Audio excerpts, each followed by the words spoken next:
নমস্কার। সম্প্রতিকালে আমরা দেখেছি যে তৃণমূলের রাজ্যসভার ৩ জন সাংসদ ইস্তফা দেওয়ার পর তারা ভারতীয় জনতা পার্টির পতাকা হাতে নিল। রাজ্য সভাপতি শ্রী শ্রমিক ভট্টাচার্য মহাশয় তাদের হাতে দলীয় পতাকা তুলে দিলেন। তার কয়েক ঘন্টার মধ্যেই দেখলাম তাদেরকে আবার রাজ্যসভার টিকিটও দেওয়া হলো ভারতীয় জনতা পার্টির পক্ষ থেকে। তারপরে শুরু হলো সোশ্যাল মিডিয়ায় শ্রমিকবাবুর নামে বিভিন্ন ধরনের মন্তব্য শুরু হয়েছে। কেউ সমালোচনা করছেন, কেউ আলোচনা করছেন। আলোচনা থেকে সমালোচনাটাই বেশি। কেউ কেউ বলছে টাকার বিনিময়ে এটা হয়েছে। আমি তাদের উদ্দেশ্যে বলে রাখি, যতটা কষ্ট সাধারণ মানুষ বা ভারতীয় জনতা পার্টির একজন কর্মী হিসাবে আমিও পেয়েছি, অন্যান্যরাও পেয়েছেন, তার থেকে বেশি কষ্ট কিন্তু শ্রমিক ভট্টাচার্য পেয়েছে। কারণ তিনি তৎকাল বিজেপি নন, তিনি নব্য বিজেপিও নন, তিনি দলবদলু বিজেপিও নন, তিনি আদি বিজেপি। অনেকেরই মনে আছে যারা পুরনো দিন বা বহুদিন থেকে দলটা করছেন, ভারতীয় জনতা পার্টিটা, তো দেখবেন বসিরহাট থেকে বাই ইলেকশনে জিতেছিলেন শ্রমিক ভট্টাচার্য, এমএলএ হয়েছিলেন। এটা 2018-র আগেই, সম্ভবত 18 বা 16-র আগে, এরকম একটা ঘটনা, ওরকম সময় ঘটনা এটা। তো সংগঠনের অবস্থা খুব খারাপ ছিল সেই সময়। তখন ভারতীয় জনতা পার্টির ঝান্ডা ধরা লোক ছিল না। তো সেই সময় থেকে তিনি দলটাকে আগলে রেখেছেন। পার্টির প্রবক্তা ছিলেন, স্পোক্স পারসন।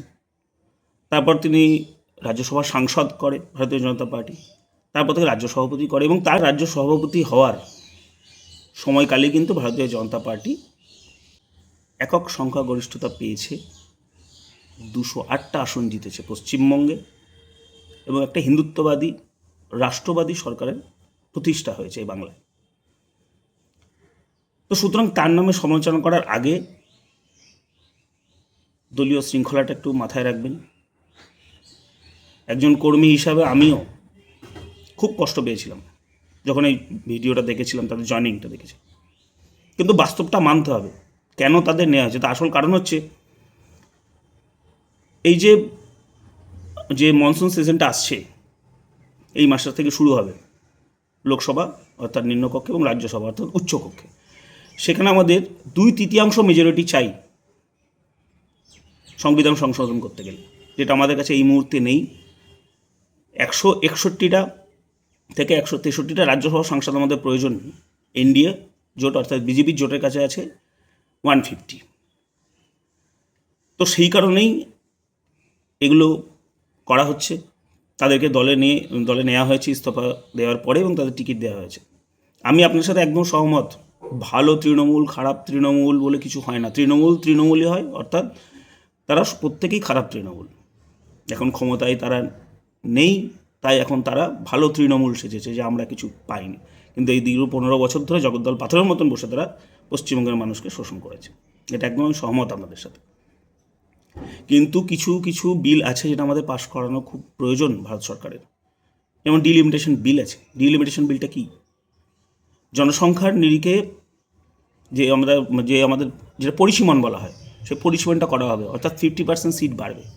যেমন ধরুন আমার রানাঘাট মিউনিসিপ্যালিটি, আমাদের 20টা ওয়ার্ড আছে, 50% অ্যাড হবে, 20 + 50%, অর্থাৎ 30 হয়ে যাবে। এবং রাজ্যের বিধানসভাতেও 294টা আসন, সেখানেও +50%। লোকসভায় 543টা আসন, ওখানেও +50%।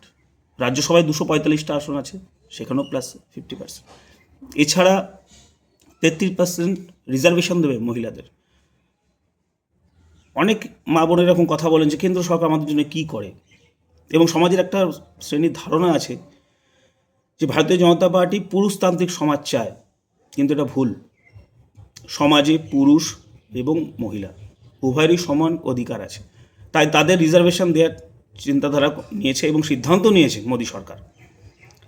ধরুন 100টা সিট আছে লোকসভায়, তার মধ্যে 33টা রিজার্ভ থাকবে মহিলাদের জন্য, যেটা মহিলাদের উন্নতির জন্যে, তাদের চিন্তাধারা দেশের সামনে তুলে ধরার জন্য খুবই প্রয়োজনীয়।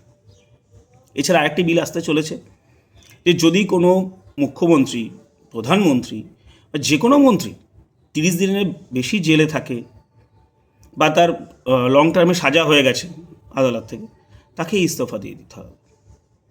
মানে ওই জেলে বসে আমি সরকার চালাবো, মানে একটা স্বাধীনতা সংগ্রামীর মতন আচরণ। অনেকে ভেবে ফেলে নিজেকে স্বাধীনতা সংগ্রামী, যেমন অরবিন্দ কেজরিওয়াল সম্প্রতিকালে দেখেছেন, জেলে থেকেও মুখ্যমন্ত্রী পদ থেকে পদত্যাগ করে লাস্টে অনেক নাটক করা হলো, করার পরে আতিশি বলে একজন মহিলা আছেন, তিনি মুখ্যমন্ত্রী ছিলেন কিছুদিন, তো তাকে অরবিন্দ কেজরিওয়াল দিয়েছিলেন, কিন্তু পেছনে কলকাঠি নাড়াচ্ছিলেন জেলে বসে কিন্তু অরবিন্দ কেজরিওয়াল।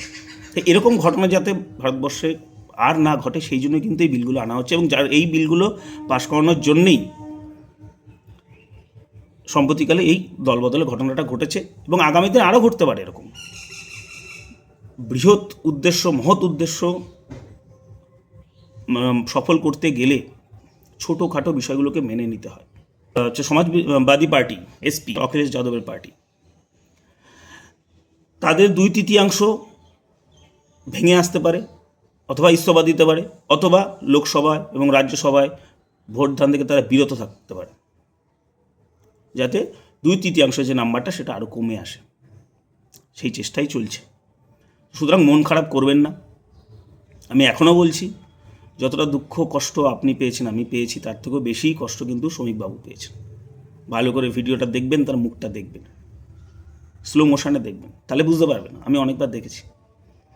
পেছনে থাকা দেবজিৎ দা, যুব মোর্চার প্রাক্তন রাজ্য সভাপতি,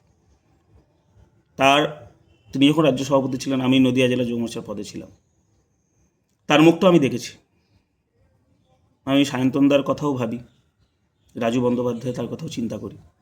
আমি মনে করি দল যেমন শ্রমিকবাবুকে মূল্যায়ন করেছে, এনাদেরও মূল্যায়ন হবে আগামী দিনে। তো সুতরাং মন খারাপ করবেন না, ধৈর্য ধরে থাকুন। রাষ্ট্রবাদী সরকার গঠন হয়েছে এ রাজ্যে, হিন্দুত্ববাদী সরকার গঠন হয়েছে, অনেক কিছু অপেক্ষা করছে দেশবিরোধী যা শক্তি আছে তাদের জন্য। শুধু একটু সময় অপেক্ষা, একটু ধৈর্য ধরুন। ভালো থাকবেন। জয় শ্রীরাম।